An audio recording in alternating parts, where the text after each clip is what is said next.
Om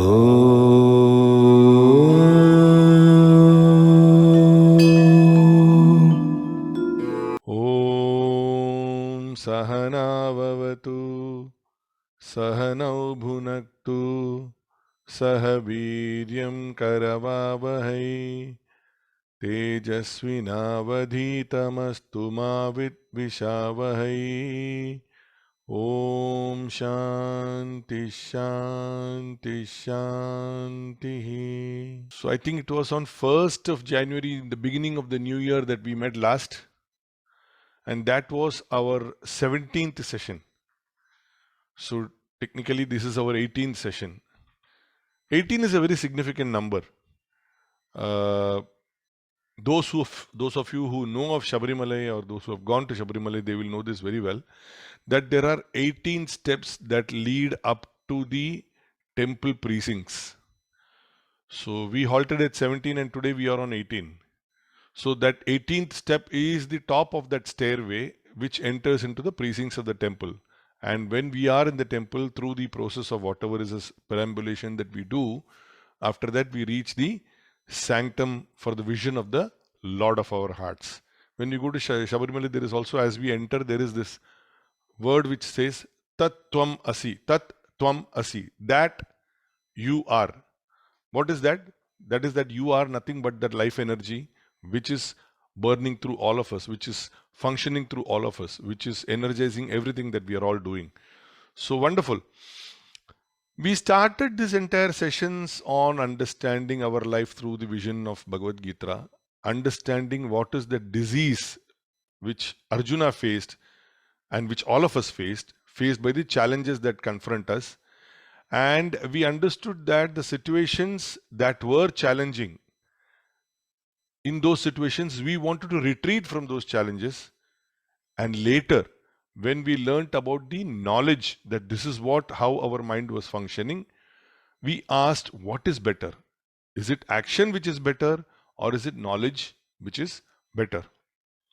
I just want to bring an example of, we all gone to a circus as children. In the circus, there used to be this, this distortion mirror. We used to go to one room where there was a distortion mirror, and the distortion mirror used to show us in a different. I'll just share one slide for understanding that. There used to be this distortion mirror. In that distortion mirror, we used to see ourselves in different shapes. Definitely not what we are. The mirror that we have at our home, in that we see ourselves as a very perfect person with very nice features. We look at ourselves as probably the most handsome or the most beautiful person in front of that mirror, because that is the image that we wake up with every morning. And in that distortion mirror, if we look at ourselves, we are in a very skewed, very peculiar kind of a shape. And that can lead us to two kinds of reaction. Either we can laugh at it, which most of us are capable of doing. We laugh at it and we move ahead. Sometimes we are so fascinated by that distortion and we come back and to see that, is that distortion still there? Sometimes we can just be scared by that vision and we never want to return ourselves in front of that mirror. These things, I think, something which we have all confronted with in life at some time or the other. The matter is just a matter of perspective. For example, we have a vision of about ourselves. We have a perspective of ourselves. We have a self-vision of ourselves. And in any way that vision gets distorted, we are not in a position to accept that. Either if we are intelligent enough, we will laugh. This is just a perspective. It will come and it will go away. But sometimes we get so carried away by that new perspective that we start getting scared of ourselves. We start getting scared of the situations that we face. So in such a situation, it is always great to have a guide, a mentor, or a teacher who will direct our thoughts in such a dilemma. Someone who can indicate to us that what is the right channel of thought, what is the right channel of action. Because what we have is nothing but a mental sickness. And for that mental sickness, the right doctor is required. For any kind of sickness, we go to a doctor. Like I have a stomach ailment, I'll go to him. Like nowadays, because of COVID, there is so much of problem. We consult a doctor. He gives us some medicine or etc. etc. So any kind of, let's say, disorderliness in whatever we are confronting in our own life, we need somebody who is a doctor who can sort of come to us and tell us, this is what it is, this is how you need to treat it, this is the care that you need to take, etc., etc. We have doctors. That is what their work is, and that is what we go to them for. So in this case, we have the teachings of a doctor who's called Krishna in the Bhagavad Gita, and his treatment is basically to lift ourselves through ourselves and grow higher. So every action that we learned thus far, every knowledge that we shared thus far, it was all an understanding about how we work with ourselves.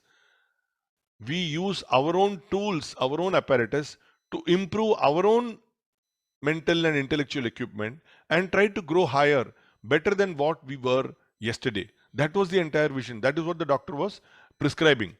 And in a broad term, what this doctor had already spoken of was the treatment. In broad terms, he said that, while I think he was talking in chapter 2, in the last 18 verses, when he was speaking about the man of perfection, he said there is a man of perfection, and the man of perfection does these things, and he does not do these things. Sort of, he is not carried away by the moods and fancies of a particular situation. He tries to address every situation as it comes, in the understanding that the life principle which is running through all of us, Tattvam Asi, that is what is there in all of us, and that is what is running the entire show. So the apparatus differences between us is only a matter of a personality. It is only a matter of perception. It's only a matter of what individual capabilities each of us have. On the basis of that, each of us is in a different boat, I would say, but all of us are sailing in the same sea towards a destination which is to become better, towards becoming better versions of our own selves. This is what we understood when we understood the man of perfection. But our limited intellect could not capture it. So the doctor kept on talking. We had sessions after sessions in trying to understand that. But the same doubt keeps on recurring again and again. We learned that, in the spirit of surrender to that higher principle, the higher life principle, which is energizing everything that we are undergoing, that is the way to work in the world. Yet, we never realized that whether working is better or getting the knowledge is better. So whether action is better or understanding knowledge and becoming knowledgeable, is that better? And in the entire confusion in all this, we sort of got lost in the marketplace, and that is our confusion even today. We want to do certain things, we understand certain things, we know certain things, but while we are working, we are in that at crossroads, and this happens to most of us. I am reminded of a beautiful song by Mukesh, very relevant. In fact, that intro, the mukhda of that song is very relevant. एक हसरत थी के आंचल का मुझे प्यार मिले, एक हसरत थी के आंचल का मुझे प्यार मिले, मैंने मंजिल को तलाशा मुझे बाजार मिले, जिंदगी और बता तेरा इरादा क्या है. So this, our desire was only to go into the bosom of the love which is in all of us, and we want to grow from there. But in the search of that destination, we are again lost in the entire confusions of the marketplace. We are asking life, come on, you tell me what is it that I should do. In this crossroads is where we are. We know for a fact that ambition or desire is needed, because without a desire, without an ambition, we can't progress. We can't do anything else, anything in life. For anything that we need to do, we need an ambition. So, for picking us up from our slumber of inaction that we are at the moment. Okay, I have a desire, for example, I have a desire that I want to talk to you. 3 weeks were lost. I have a desire that I have to talk to you. But there is an inaction because I can't. There was some other action which was calling my attention. But instead of that some other action, if I was just simply lazy, arey nahi, aaj nahi, not today, next Saturday. If that slumber of inaction, we can't take any progressive step forward. So in the desire, we start an action because of the desire which prompted us to start that action. Then our ego conquers us. We get so captured by that desire, and we start running after these desires, after this vasana, our tendency driven desires, which we ourselves cultivated. This is how we function in the world. then we got the advice that we should become desireless. And then we can become wise. The mind will become pure, it will become sattvic. We understood this. Okay, so I should not have any desire. How can you not function? How can you function without a desire? So a desire, doubt comes now. Should I run after that action which is prompted from my own desire, or should I remain actionless? How is it possible for me to become desireless? Because desire is a great motivation. Desire is what is making me do whatever I'm doing. Desire is what is making us sit together and go through these sessions. So let us need to understand, when you talk about desirelessness, what is it that we are talking about? Renouncing, giving up. How can you renounce something that does not belong to you? I have some duties. My duties are invariably to somebody outside of me.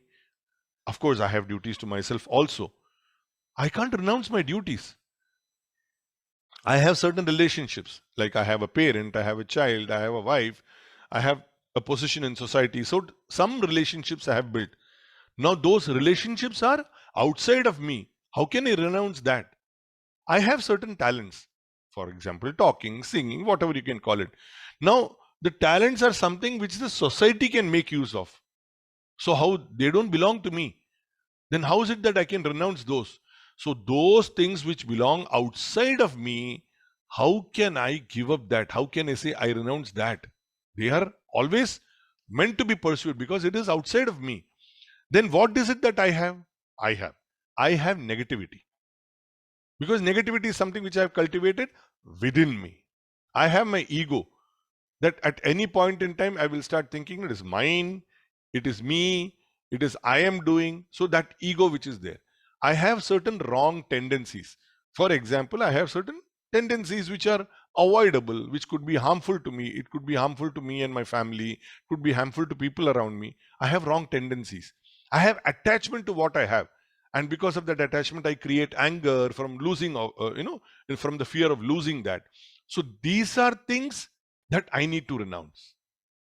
So when I renounce these, while still performing that which doesn't belong to me, so I can give up these while I'm performing my duties, while I'm fulfilling my relationships, while I'm pursuing my talents, I can pursue these qualities in me, renounce these qualities in me, and in that renunciation, I grow myself.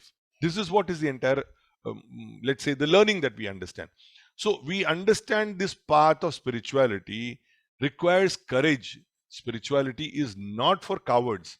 It is for dynamic men of action who want to do something in life, who want to do something progressive in life and want to grow with that. This is entirely meant for this. So this chapter 5, which we are going to be starting now, because we ended with chapter 4 last time. Chapter 5 is called Sannyasa Yoga. Now, when you start hearing the word sannyasa, you start thinking that, oh my God, who is going to become a sannyasi? I am a householder. I have my wife. I have my husband. I have my children. I have my parents. I have my work. I have this. I have that. All those things. So let's understand the word sannyasam itself. Nyasam means the act of giving up. So when we are talking about giving up, we are supposed to talk about giving up our ego. Now, sannyasam means totally giving up. Totally giving up anything which is connected with that ego identity of my personality, in the true knowledge of what we are doing while still acting in the world. So in whatever action I am doing, whether it is as a husband, whether it is you as a wife, whether it is me as a parent or me as a child, or somebody who's working in whatever field of work I am doing, or somebody who's interacting in society, in every action of that which I am doing, I can be a sannyasi, because I just give up the ego of my action in it. I become a sannyasi. So this is what chapter 5 deals with. For example, I do a lot of talking. Now I'm talking to you, like I hosted a show 2 days ago. I do a lot of talking. At the time when I am talking, if I start thinking about what your impression is about my talking, then every time a syllable is coming out of my mouth, every time a thought is occurring in my mind, in all that, my only thought will be, how are you going to receive what I'm saying? Because my thinking is not on what I'm saying, how I am saying, it is on what your response is going to be on what I am saying. So then what comes out is a very mumbo jumbo kind of a thing, because I'll start mumbling, I'll be in oohs and ahs. So public speaking is a good example of understanding this. Whereas when we forget who we are and rather focus only on the message that we want to convey, when we think that we are speaking, the point is, when we think that we are speaking, our focus is on our ego. When we don't think that we are speaking, on the contrary, it is entirely focused on what is it that is being delivered. Suddenly the ego part of it vanishes and the communication happens. So long as you see a situation through our ego, our identity of our own personality, we will be seeing the situation through colored glasses. And we wonder whether we should act or whether we should escape from action. This is a beautiful dilemma that I think many of us would have faced sometime or the other. I'll just share that slide once again. Sorry.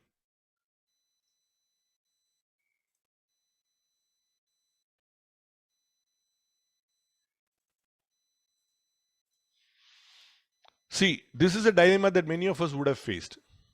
To do or not to do. This is a Shakespearean way of looking at it. So in the confusion of whether we should act or not, many a times we sort of stop our action itself because we don't know what we have to do. The important thing to know here is this: to know something and not to do that which we know is as good as not knowing. It is Stephen Covey, but then it is again a Bhagavad Gita knowledge itself. We know something. We know that something is harmful. We know that something is very beneficial. So all this we know, and yet we do not act. That is as good as not knowing. Of no use is that knowledge, of no use is that talent, of no use is that discrimination, if after knowing it we do not put it into use. So acting on what we know is as important as knowing itself. This dilemma we need to understand, and we need to answer in our minds correctly and clearly.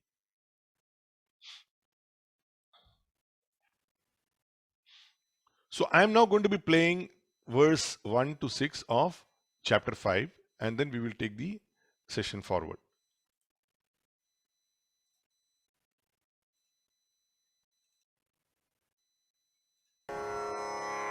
अथ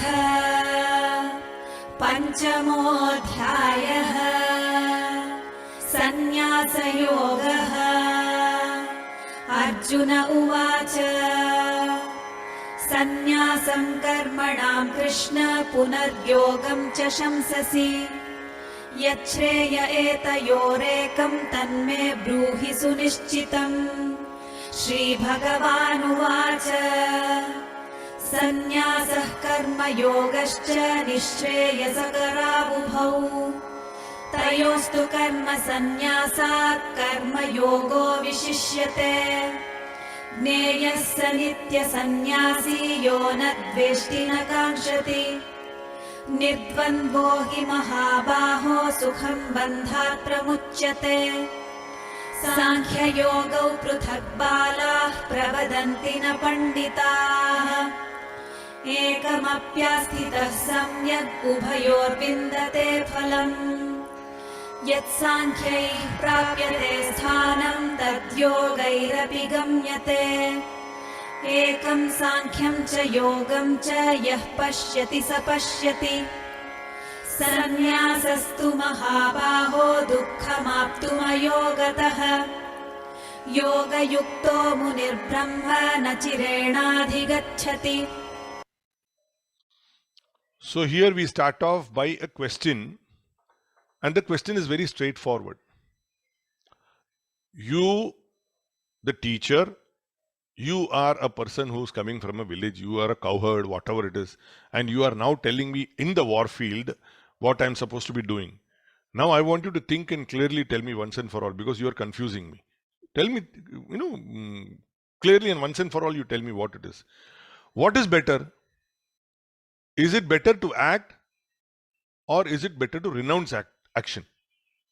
You are my guide, You are my mentor, you are my teacher. But first and foremost, you decide for yourself and convince yourself what is right and tell me which is better. Like example, I'm getting ready to the office and my father is I'm asking my father, what do I do? What should I do? Should I wear a t-shirt or should I wear a full sleeve office shirt? Now, I know for a fact that I'm going to the office. When I'm going to the office, what should I be wearing? I should be wearing a full sleeve t-shirt, a full sleeve shirt. But I'm asking him. Now he is saying Buddhu. He cannot tell me Buddhu. If he tells me Buddhu, I will say I'll get angry or I'll get upset. So it's this dilemma. What should I do? That dilemma is there. I am reminded of another Lakshmikant Pyarelal song.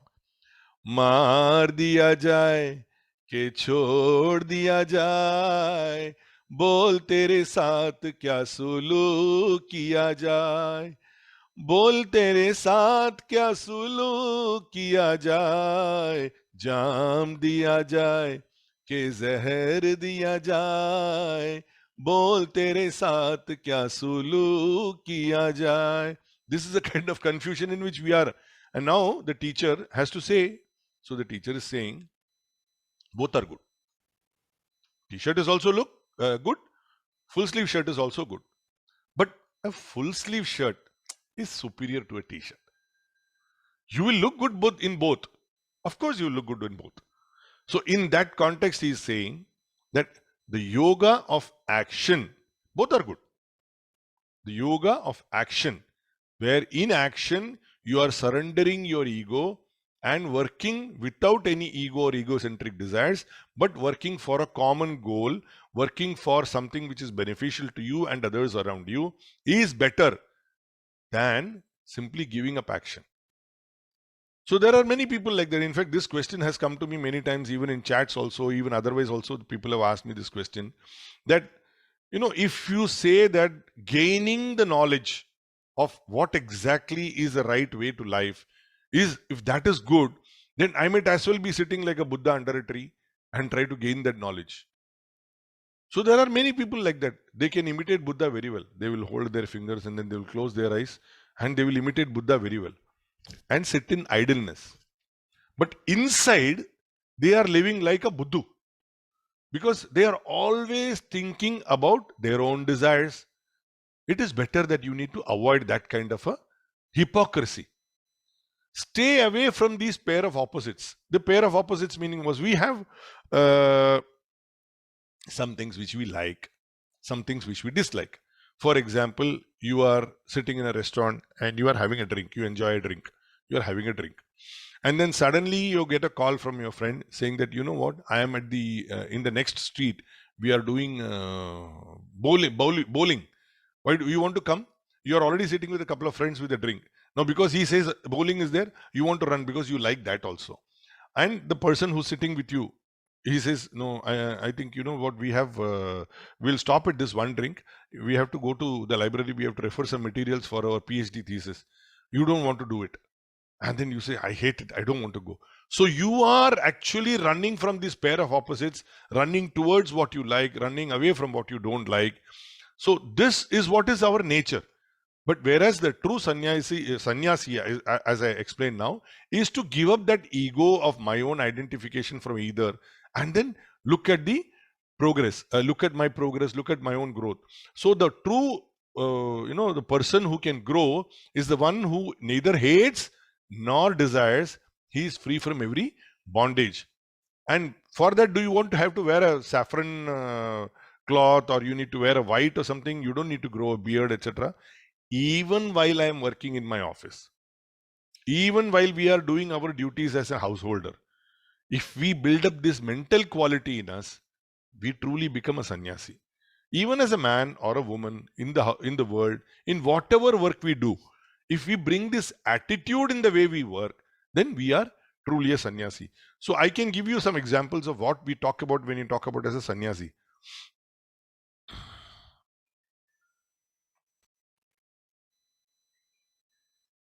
Now this, I think I explained this example in one of my earlier talks. He's Janaka, King Janaka, Sita's father. Now, Sita of Ramayana, not my friend Sita. So Janaka was a king. As a king, he had a responsibility to rule the kingdom, ensure that revenue was coming in, ensure that the army was proper and strong enough for fighting. He was a great fighter too, so that they are capable of defending his country, ensuring that the people are looked after well and that he's fair. So even while he was acting, and he was a very knowledgeable person, even while he was acting as a king with various responsibilities of the king, he was a sannyasi, because in any of those actions he did not attach himself at all. This is a big story. I mean, I don't want to go into that, but he did not attach himself to any of those actions. He said, in my role at this particular moment, whatever I'm meant to do, I will do. Whether it is to give justice, I will do justice impartially. When it is to look after the welfare of my people, I will do that with kind-heartedness, with compassion, etc. If it is a question of defending my country from invaders, I will fight valiantly like a true soldier. So in every action, I bring myself to that role which I'm performing. But at the end of the day, I'm a sannyasi because I am not attached to any of these. That is how Janaka was. Another sannyasi, we all know he was a sannyasi, but he was also one of the greatest social reformers in the country. Swami Vivekananda was responsible for a lot of improvement in the moral fiber of our country itself. He was not a sannyasi who sat in the Himalayas. He was here in the marketplace, trying to instill values in our children, trying to instill values in our youth, and ensure that they become the architects of a modern India. So that is what he was doing. And another person who was a great sannyasi was our own former President Abdul Kalam. I mean, does it matter that he was a Muslim? He was a true sannyasi, because his only focus was on the role that I have been given in a particular moment, and I perform that as best as I can. So this is the way people are. So why is it that you and I can't be? The question of is only bringing that quality within us while we are performing our action. That is what we need to understand. I can give an example here. I am at home. I'm the father of two sons. I'm sitting and reading my newspaper at home on a Sunday morning. My younger son, about 3 years old, 4 years old, he's putting up a pack of cards. We used to make as children, we used to make a house of cards. Put one level, two levels, three levels, and the top level. Carefully he's doing. He's scared because he doesn't want it to fall, and he's carefully doing. Now, as he's doing it, he's about to come, almost 90% completed. He's about to reach the end. My elder son comes. He's about 7 or something like that. He walks in. He sees that this younger rascal is doing something. He goes near there and he does. All the cards come falling down. The younger fellow throws a tantrum. He throws a fit, and the elder fellow runs away wickedly, saying that I have destroyed my younger brother's house of cards, etc. What should be my condition? My condition is I'm continuing to read the paper, I'm watching the fun, and I laugh at it.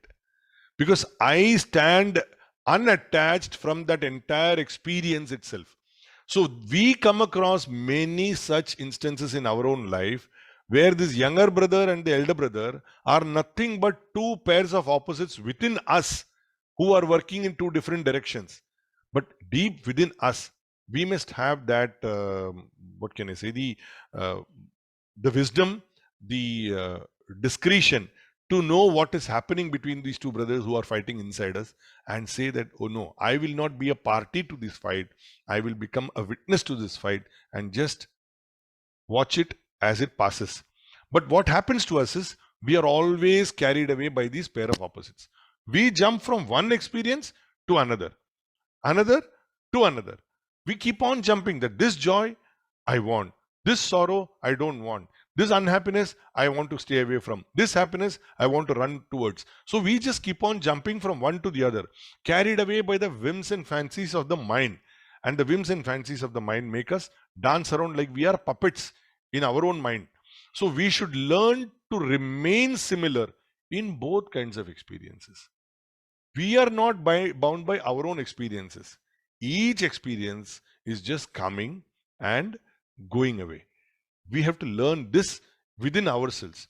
So when we become like that, that is when we say that we are truly learned. Now the unwise people, they behave like ungrown children. I gave that example just now.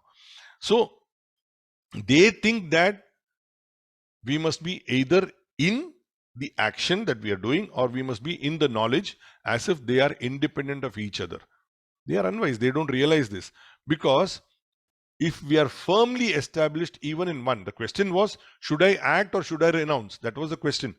So even if we are firmly established in even one method, we can get the benefit of both methods. How is it? Whatever suits a mind, whatever suits my mind, which each mind intellect apparatus has got its own, uh, let's say, talents, it has got its own abilities. So whatever suits a mind, whatever is conducive to that mind, if they follow that path with total dedication, they will get the benefit of both minds, because the destination for both is the same. Like, for example, if you say there is a road which is going from one place to another, and midway through the name of the road changes, but the road leads to the same destination.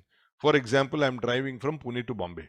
So after I reach the expressway is called Yashwantrao Chavan something Durtagati Marg or something like that. That is what it is called.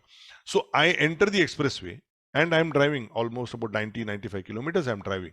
At the end of the expressway at Panvel, when I get down, it says Panvel Bombay Highway. Whereas the expressway I took from Pune was meant to reach me to Bombay, to Chembur, where I'm staying. So from one particular point, it changes a name. But does it change the road? The road is still the same. My destination is still the same. In fact, it happened to us while we were in Bangalore for the wedding. There is an outer ring road which is called Nice Road. The company which built it, they call it Nice Road. Now, in the same Nice Road, there are roads which go to branches which go off to Mysore, branch which goes off to Tumkur, or something which goes to Hosur. Now, all of them actually, when you look at a map, they are into different directions. Whereas you are all still on the Nice Road only. Your destination is different, so you branch off.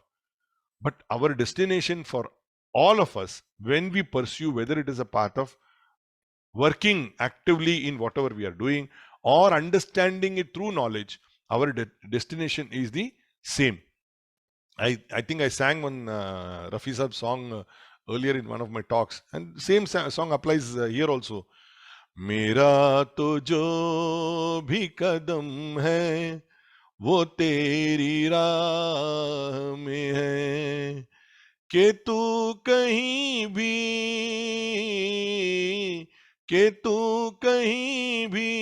रहे तू मेरी निगाह में है. So without losing sight of our destination, in the path that we follow, the destination is the same.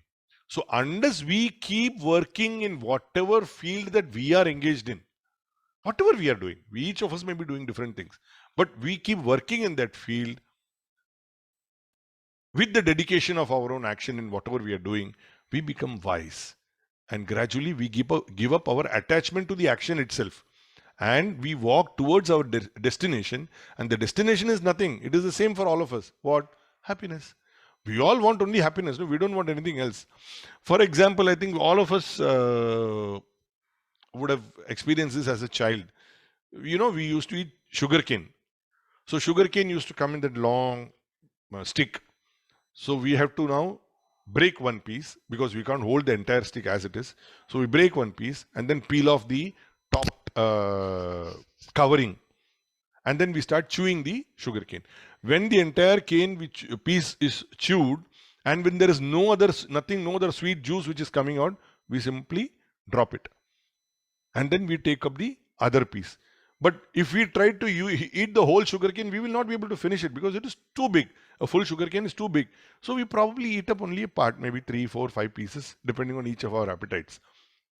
And we are willing to give up the other half to somebody else because we can't eat it. That is how it is. I think this is an experience all of us would have had. In the throwing away of that where there is no juice is an example of how we must experience everything as it comes, enjoy the moment as it comes, take the full rasa of that, the juice of that experience, and drop it. Take the next experience. Enjoy that. Drop it. Beyond a particular point, don't be greedy to have the entire, stick. It's not possible for us to consume.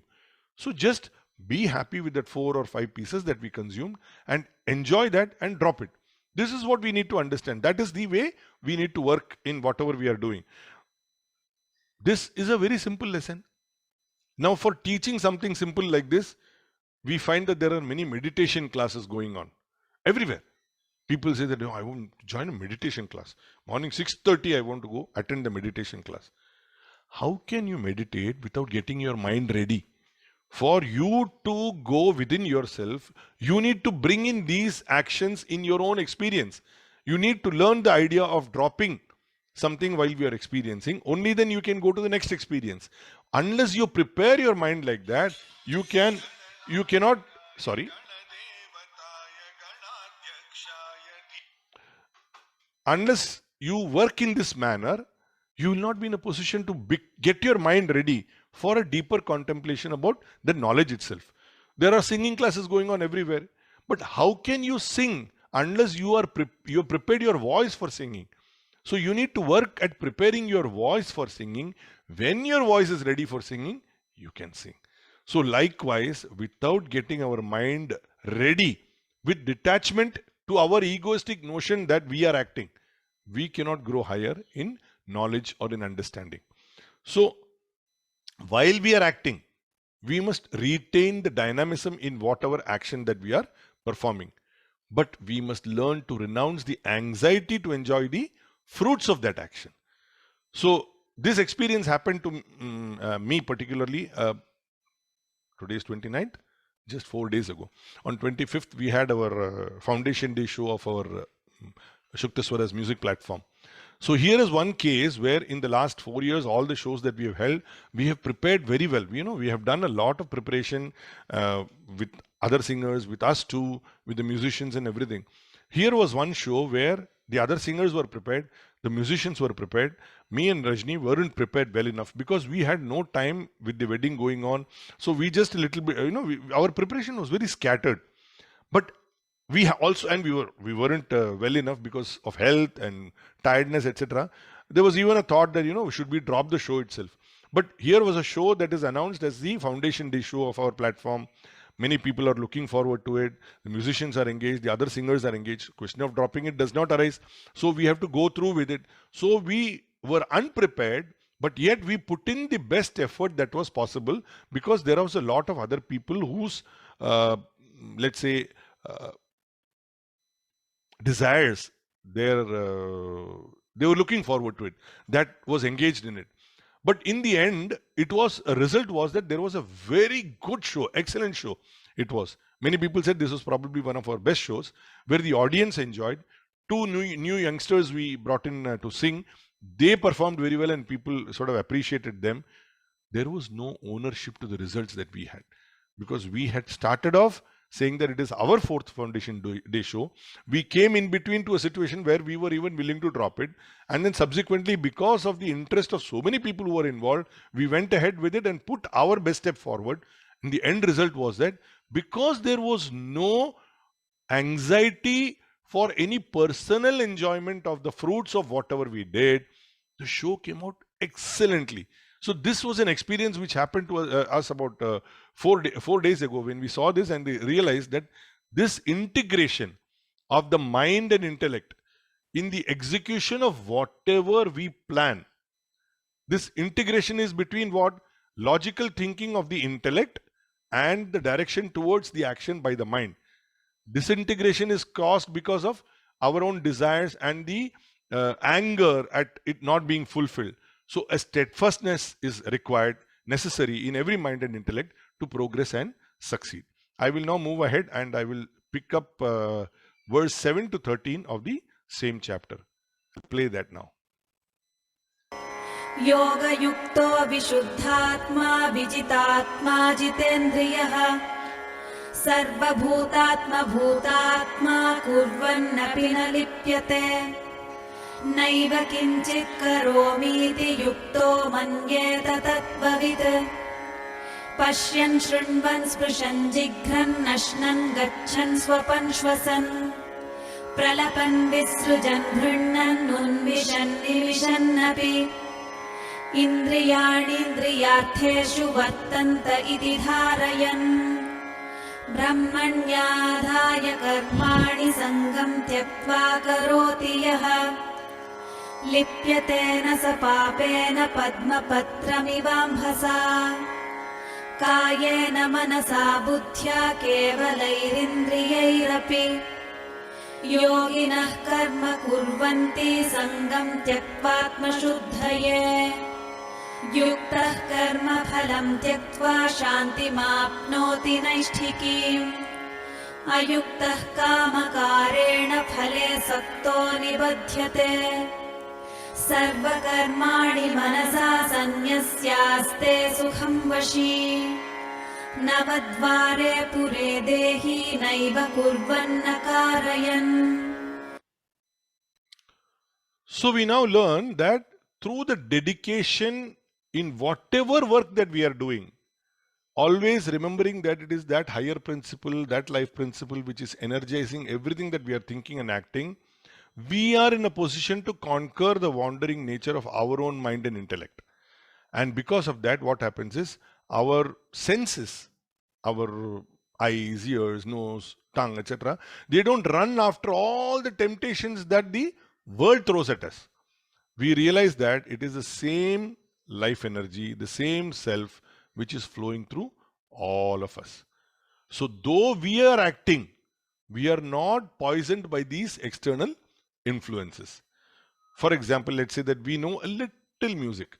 With that knowing a little music, we understand good music coming from others. When we know that there is a little sports we know, we can understand great sports persons and we can understand the great sports performances also.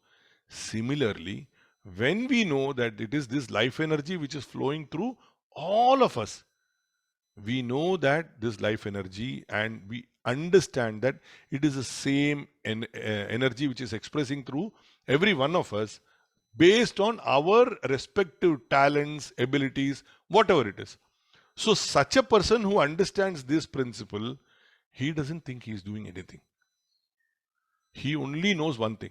He knows that it is his life principle which is functioning through his sense organs.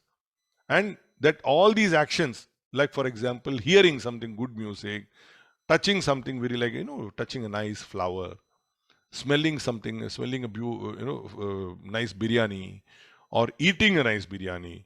He's sleeping, he's breathing. In all of these, he has no ownership of any of the actions that are going on. He knows that his senses are working because the life principle is operating through them.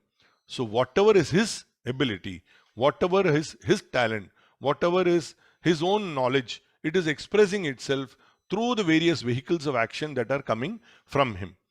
Let's take an example, for example, that we are moving from one place to another. Let's say I said Pune to Bombay. I am traveling in a car. Or for example, I am traveling from Bangalore to Bombay in a plane. Pune to Bombay, 180, 200 kilometers, I travel by car. Bangalore to Bombay, 1000 kilometers, I travel by flight. When I reach Bombay, will you say, oh my God, I didn't drive? Okay. The important thing is I didn't drive. You say, oh my God, you must be so tired. You came all the way from Pune to Bombay, 200 kilometers you came. I didn't do anything. I was in the vehicle, a driver was driving, and I reached. What did I do? Yeah, my legs became sore because I was sitting. 2.5 hours, 3 hours it took for me to reach. It became sore by the time I reached. Otherwise, I didn't do anything. Oh, you traveled 1000 kilometers from Bangalore. I didn't do anything. I was sitting in a flight. The plane brought me here. How can I be tired because I traveled 1000 kilometers? So I understand that I am in the vehicle. The movement is for the vehicle. I don't have ownership for the movement from one place to another. Similarly, once we understand that this life principle which is making everything happen around us, we learn to drop the ownership of our actions also that are occurring how? Through our own apparatus, Our apparatus, like our, my mouth is talking, my mind is working in whatever I am saying, what I have done. Some notes I have written, so that notes are coming through my eyes. I am able to see that and I am able to talk to you. So these kind of things are happening. The apparatus is functioning because the life principle is the underlying one through which all of these are occurring. So our best talents are expressed through us, empowered by the life principle which is running through us. And then once we know that, we truly become wise. And once we know that, we realize that I am that life principle. And my equipment which are functioning, they function as per their own tendencies, as per their own nature, the way they are meant to function. What is the function of the eyes? Function of the eyes is to see. So they see. What is the function of the ear? To hear. They are hearing. Nose has to smell. It smells. The tongue will taste. It will taste. The skin has to touch. It will touch. The intellect has to rationalize. It will rationalize. The mind has to respond. It will respond. So once I understand that these functional apparatuses are working on the basis of their own tendencies, but that is their job. And it is the underlying life principle which is making all of them function, then why is it that in any way I am different? The effort at my personality level is only to ensure that my own inclinations, my own tendencies are progressive. They are unselfish. They are geared towards excellence in everything that I do. That should be my focus. Once it is that way, my thinking apparatus will start functioning in its own pattern. It has got its own way of working. It will work. So if we bring ourselves to perform every action that we do in the understanding of this life principle and surrendering everything to this principle without attachment. What is that attachment? I plus I want. Without that, if I were to do it, there is no sin, there is no nothing wrong in any action. Similar to how water remains unattached to a lotus leaf when the water droplets falls on the lotus leaf. Let us understand the lotus. Lotus grows in a dirty pond, right? So from the bottom of the pond, in all that muck and dirt and all that, the lotus stem starts growing. And then around that, 3, 4 leaves, etc., come on top of the surface of the water. From there, the bud comes out and the lotus blooms. Now, when the lotus blooms and water is also coming in from the pond, or maybe even if it is rainwater which is falling, they come and come on top of the lotus leaf. They never make the leaf wet. A blow of the wind, or even if you were to just simply tap it with your finger, that water droplet will roll off and fall into the pond. It doesn't get attached to that lotus leaf at all. Similarly, anything that I do, any action that I perform, if I do not have the sense of ownership that I am doing it, or the attachment that I want it, I did it, if I don't get it, I will get angry, I will lose something. Once I understand that this is happening because there is a principle which is functioning through all that I am doing, which all the actions that I am performing, then there is no sin. There is nothing that will come and attach to me. This attachment itself is a useless self-fulfillment identity of the object. What is this attachment? Nothing. I mean, I want to sort of feel, I have this much of money. I'm sorry, Hariom. I have this much of money. I have 3 cars. I have 4 houses in 4 different cities in India. This attachment is nothing but a self-fulfillment, identity of the mind which we have created. Recently, somebody was asking me. They came home and they were asking me a question. Okay, we were saying that we have a small flat. It's only 2 bedroom, etc., etc. We were talking. He says, "In what part of the flat do you live?" Which is a fact. We always keep saying that. We live in the bedroom that we have. We have a hall and we have a kitchen, which is a functional area. One bedroom is hardly used because unless somebody comes, we don't use that. So when you look at it that way, our needs are limited. At the time when you have a meal, how much do you need? You need the 3 chapatis, or maybe that little bit of rice. You need whatever else that you need. That much of food is all that you will have. This is the size of the stomach. This is the size of the heart for everybody. That is all that you can eat. So this attachment to anything more than that is meaningless, isn't it? So such a person who works in the world using their own apparatus for whatever talents they are good at, only for the purification of their own ego personality. for cleansing their own mind intellect. In doing so, once you start working in that manner, in doing so, you will reach a higher state of perfection through your own actions. Such a person learns to become an observer of his own actions rather than having ownership to his actions. This is what happens. So when such a thing happens, then what happens? He becomes peaceful. For example, when we understand peace, when we are totally calm, we had a nice meal, we are sitting quietly, we don't, nobody is around us, and we're simply sitting quietly. That moment is very peaceful. We woke up from a full night of sleep. After sitting up, initial grogginess and all apart, we sit up fresh. We are very peaceful. In deep sleep also we are peaceful. We don't know. Here we are knowing it. So he becomes peaceful because it is his very nature to be peaceful. Because peace is our very nature. We are not anything other than peace itself. And because he has worked in integrating his mind to stay away from all the agitations that are caused by that ownership which he had to his actions, he dropped all that. And because he dropped all that, his mind is now integrated. Mind and intellect are together as a team. They are working for his progress. And he is not now going to allow himself to be disturbed because of the results of his action. And he becomes free. The others who are constantly attracted to nothing but the results of that action, they are always disturbed, because if they get it, they say, I did it. If they don't get it, oh my God, I didn't get it. This is bad. So this attachment to that results of the action never allows them to be peaceful, and they can never experience that peace in their mind. All of us are living in what is called a 9-gated city. Navadware Pure. That is what the word which is used. All of us are staying in that. Now what happens? What are those 9 gates? We have our 2 eyes, 2 nostrils, 2 ears, a mouth, 1 excretory organ, and 1 genital organ. There are 9 gates that everybody has in their body. All of us have. Now, what happens to most of us is that our integration of this mind and intellect that we have leaks out through some of any of these gates. For example, you see something very attractive, and our mind starts running after it, not realizing that that you may get, you may not get. Our mind starts running after it. You hear something very pleasant, or you hear something which is very unpleasant. If it is unpleasant, you run away from it. If it is pleasant, you run towards it. You smell some nice biryani, as I said, biryani, and now you start finding out which is the kitchen from where that biryani smell is coming. You taste something very nice, and now you start looking at the same thing in the same place. Oh, well, will I get that dish in my city? It starts running away. For example, you engage in some sexual pleasure. You run after it.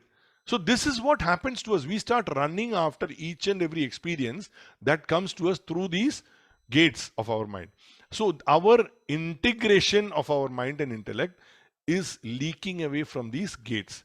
But the true knowledgeable person is one who has given up the desires which are prompted by his ego, because his desires are only meant for the benefit or joy of himself, of course, and those around him. So he understands that is his nature. So this energy, this vitality that he has will not be leaked out through these 9 gates in such a person. Let's understand certain elements in nature to see what we are talking about. What is the nature of the sun? The nature of the sun is to give heat. Now, in the heat of the sun, the water which is there in the ocean evaporates and it becomes vapor. It is the nature of the atmosphere above to cool that vapor which is coming up. Once the atmosphere cools that, it is the nature of the water through gravity to fall down and become rain. Now, none of them have an ownership of what they are doing. It is their very nature. It is a chain which is set in motion by originally the sun, which gave heat. But it is a chain which is happening seamlessly. It is not that the sun is saying that I am doing it, nor the water is saying I am doing it, nor the upper atmosphere is saying I am doing it, nor nothing is claiming that they are doing it. But it is happening as a matter of a principle which is going around in nature. So it is a chain that is set in motion by the life principle which is energizing them to work the way they are. And I'm reminded of that beautiful song from Sharma Bandhu. We did it took that song in one of our shows. जैसे सूरज की गर्मी से जलते हुए तन को मिल जाए तरवर की छाया, ऐसा ही सुख मेरे मन को मिला है, मैं जब से शरण तेरी आया मेरे Ram.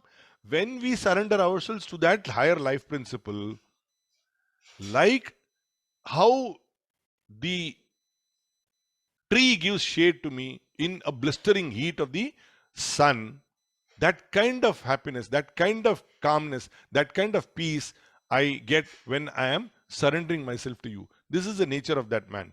So, our blueprint that we are all working with at the moment is all created by our own past actions, which created the kind of tendencies, which created the kind of vasanas in us. Now, just like the sun, the water, and the atmosphere around us, the wise are those people who realize this principle, which is working seamlessly through all of this. That is what we understand. I have done my bit for today. So, if anybody has anything to say or anything to ask, most welcome. Om Purnamada Purnamidam Purnat Purnamudachyate Purnasya Purnamadaya Purnameva Vashishyate. Om Shanti Shanti Shanti. Hari Om Shri Gurubhyo Namaha. Hari Om. Bye bye. Good evening and have a nice weekend, all of you.